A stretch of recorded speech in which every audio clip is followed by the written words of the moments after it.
एक बार गिद्धों का झुंड उड़ता उड़ता एक टापू पर जा पहुंचा। वह टापू समुद्र के बीचों बीच स्थित था। वहां ढेर सारी मछलियां थी, मेंढक और समुद्री जूते। इस प्रकार गिद्धों को वहां खाने पीने की कोई कमी नहीं थी। सबसे अच्छी बात यह थी कि वहां गिद्धों का शिकार करने वाला कोई जंगली जानवर भी नहीं था। गिद्ध वहां बहुत खुश थे। इतना आराम का जीवन उन्होंने पहले कभी नहीं देखा था। उस झुंड में अधिकांश गिद्ध युवा थे। वे सोचने लगे कि अब जीवन भर इसी टापू पर रहना है, यहाँ से कहीं नहीं जाना है, क्योंकि इतना आरामदायक जीवन कहीं नहीं मिलेगा। लेकिन उन सबके बीच में एक बूढ़ा गिद्ध भी था। वह जब युवा गिद्धों को देखता तो चिंता में पड़ जाता। वह सोचता कि यहाँ के आरामदायक जीवन का इन युवा गिद्धों पर क्या असर पड़ेगा।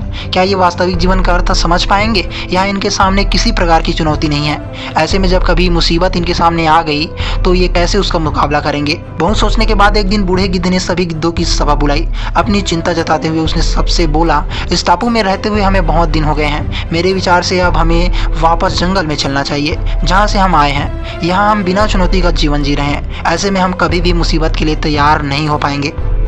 युवा गिद्धों ने उसकी बात सुनकर भी अनसुनी कर दी।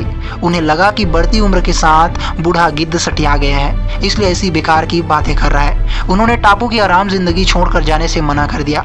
बूढ़े गिद्ध ने उन्हें समझाने की बहुत कोशिश की। तुम सब ध्यान नहीं दे रहे हैं कि आराम के आदी हो जाने के कारण तुम लोग उड़ना तक भूल चुके हो।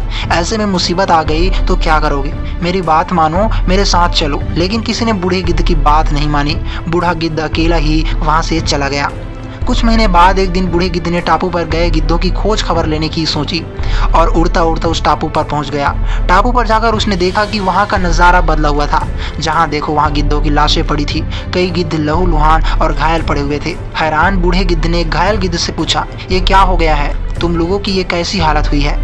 घायल गिद्ध ने बताया, आपके जाने के बाद हम इस टापू पर बड़े मजे की जिंदगी जी रहे थे, लेकिन एक दिन एक जहाज यहाँ आया। उस जहाज से यहाँ चीते छोड़ दिए गए। शुरू में तो उन चीते ने हमें कुछ नहीं किया, लेकिन कुछ दिनों बाद जब उन्हें आभास हुआ कि हम उड़ना भूल चुके हैं, हमारे पंजे और नाखून इतने कमजोर पड़ गए हैं कि हम तो किसी पर हमला भी नहीं कर सकते और न ही अपना बचाव कर सकते हैं, तो उन्होंने हमें एक एक करके मार कर खाना शुरू कर दिया। उनके ही कारण हमारा यह हाल हुआ है। शायद आपकी बात न मानने का फल हमें मिल चुका है। मित्रों, कंफर्ट जोन में जाने के बाद उससे बाहर आना बहुत मुश्किल होता है। ऐसे में चुनौतियां आने पर उसका सामना कर पाना आसान नहीं होता। इसलिए कभी भी कंफर्ट जोन में जाकर खुश ना हो जाएं। खुद को हमेशा चुनौती देते रहें और मुसीबत के लिए हमेशा तैयार रहें। जब तक आप चुनौती का सामना करते रहेंगे, आगे बढ़ते रहेंगे।